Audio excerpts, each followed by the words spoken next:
Bonjour à tous, alors nous voici pour la dernière, la 20e intégrale du MIT Integration Bee Qualifying Exam de janvier 2020. Alors ici, donc, c'est intégrale avec un infini, là, donc intégrale impropre, il faudra prendre une limite. On verra ça en temps venu. Alors, comment procéder? Alors déjà, on a du x5 d'exponentielle moins 1, x4. Alors c'est pas très évident, donc ce qu'on peut essayer de faire, c'est diminuer les degrés. C'est un conseil des fois qui peut marcher. Donc on peut essayer par exemple de poser t égale x carré. Alors il n'y a pas de problème, on va se placer donc ici nous sur intégrale de 0 à x, hein, avec un x positif, et on fera tendre grand x vers, vers plus l'infini à la fin.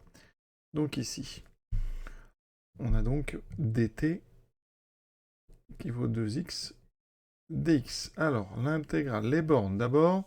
Donc x ici, ça fera donc 0. Et là, j'aurai donc x2. x5. Alors, on va transformer tout ça tranquillement. Donc, on a x5 exponentielle moins x4 dx. Donc, l'intégrand de l'élément différentiel, ça me fait quoi tout ça? Alors, j'ai déjà du x4. J'ai un x qui traîne. Ce x, ben, c'est très bien, on va le mettre avec le dx. Donc, j'ai ceci. Voilà. Dx, d'accord? Donc, ça me fait x4 exponentielle moins x2 puissance 2 fois x dx. Donc il manque juste le 2. Donc je vais rajouter ici un 2 et il y aura un demi qui traîne devant. Donc ça me fait 1 demi de x4. Donc x4 c'est t carré exponentielle de moins. Donc t carré x dx avec le 2 que j'ai rajouté, ça me fait donc du dt. Donc voici mon intégrale. Ici, on va passer à une intégration par partie. Alors, on va ruser. Regardez ce qu'on va faire. 0, x2. Ici, exponentielle moins t2, la dérivée, c'est moins 2t exponentielle de t. Donc, je mets un moins 2t, et c'est ça que je vais intégrer. Donc ici, j'ai un demi que j'ai rajouté avec un moins, donc j'ai moins 1. Ici, ça fera moins 1 quart. Et devant, j'ai un t auquel je n'ai pas touché. dt. Mon intégration par partie. On va, donc ici, dériver t, ça me fait 1. Et donc ici, c'est fait pour primitif, c'est de moins t2. Vous voyez, ça c'est pratique. Donc j'ai moins 1 quart. Ici, entre crochets, j'aurai donc t, e de moins t carré. Donc entre 0 et x2. Moins moins, donc plus 1 quart de l'intégrale entre 0 et x2 des deux nouveaux. Donc 1 fois e de moins t, donc intégrale de e de moins t carré dt. Alors, un petit peu de culture, là, des choses qu'on va pas démontrer ici, mais il se trouve que l'intégrale de moins l'infini à plus l'infini de e de moins t carré dt, c'est très connu.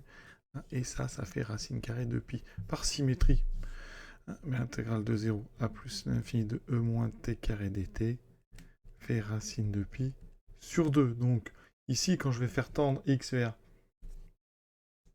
plus l'infini, mais cette intégrale, vous voyez, eh bien, elle tend vers 1 quart fois donc racine de pi sur 2. Il me reste ici ce qui est entre crochets. Dans les crochets, j'ai moins 1 quart de grand x2 exponentielle moins grand x2 carré x4 moins ce qui se passe en haut, ça fait 0. Donc j'ai besoin de ça. Alors, cette chose-là, on sait que ça tend vers 0 en plus, l'infini, je vous le dis. Comment démontrer ça très vite? Ben, par exemple, vous pouvez mettre x2 sur exponentielle de x4. E de x4, vous mettez un x4 en haut, ça vous fait un 1 sur x2 en bas. Hein. D'accord, ça c'était une multiplication. Alors ici, c'est une croissance comparée. Hein. X sur E2, grand X en plus infini, ça tend vers 0. 1 sur x2 en plus infini, ça tend vers 0. Donc, moins un quart de ça tend vers 0.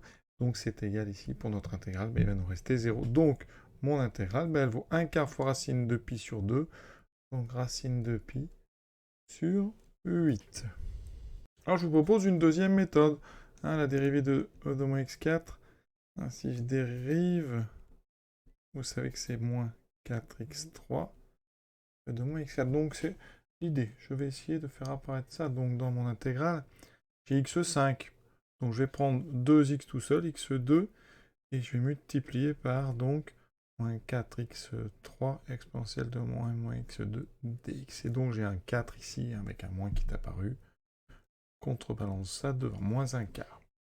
Ici, c'est là qu'on va faire une intégration par partie. Donc je dérive 2x, primitive de ça, c'est donc e de moins. C'est pas x2 ici, pardon, j'ai mis x2, c'est un x4. Hein. Donc e de moins x4 4. Ça me donne donc moins un quart. Entre crochets, x2 exponentielle moins x4. Entre 0. Alors, pour l'instant, on passera à la limite, donc je vais laisser 0 plus infini. Je mets ces 0 grand x, voilà. Moins. Alors ici, j'ai un moins devant, moins un quart, donc ça fera plus un quart. De l'intégrale de 0 à grand x, donc de 2x exponentielle moins x4. Hein, les deux qui sont en jaune. Et tout ça, donc, dx. L'idée, c'est de se resservir de l'exponentielle moins t carré dt. Donc là, je vais faire un petit changement très simple. On va prendre donc et égale x carré. Donc dt égale 2x dx. Voilà, on fait ça. Ici, on va faire ça de 0 plus infini, pas de souci. Donc, ici, ma première, donc moins un quart de x2 exponentielle moins x4. Voilà, en 0, ça fera 0. Plus un quart. Alors, ici, changement de variable. Donc, intégrale, regardez. Donc, ici, 0. Grand x2. Alors, je vais regarder un petit peu l'intégrante. Qu'est-ce qui se passe? J'ai 2x, e2 moins x4 dx. Donc, pour l'instant, je laisse ce dx exponentielle moins grand x2 moins t2. Bon, c'est un t exponentielle moins t2. dx, ben, c'est dt sur 2x. Donc, les 2x s'annulent. Il me reste, et là, c'est super, exponentielle de moins t2 dt. C'est parfait, c'est ce qu'on voulait, hein, et on va pouvoir se servir de ce qu'on a dit tout à l'heure. Ça fait, il y a une intégrale qui vaut racine de pi sur 2. Donc ici, eh bien, on va passer à la limite, quand x sera plus infini. Ça, eh bien, ça tend vers 0.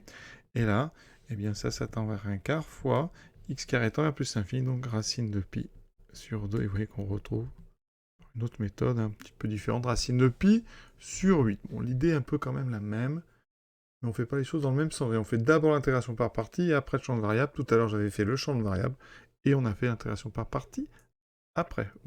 Oui, c'est ça. Voilà, cette 20e intégrale est faite. Tout est fait maintenant dans ce concours. Vraiment, c'est super sympa à faire. Alors, on n'est pas vraiment dans la rigueur absolue sur les justifications des intégrations par partie et des champs de variables. Le but, c'est quand même d'être efficace. Donc, s'il y avait eu des problèmes, je vous l'aurais dit, mais là, il n'y en a pas. C'est vraiment une histoire de rapidité, le plaisir de la technique. Voilà, je vous souhaite une bonne fin de journée en espérant que ça vous ait plu. Et à bientôt!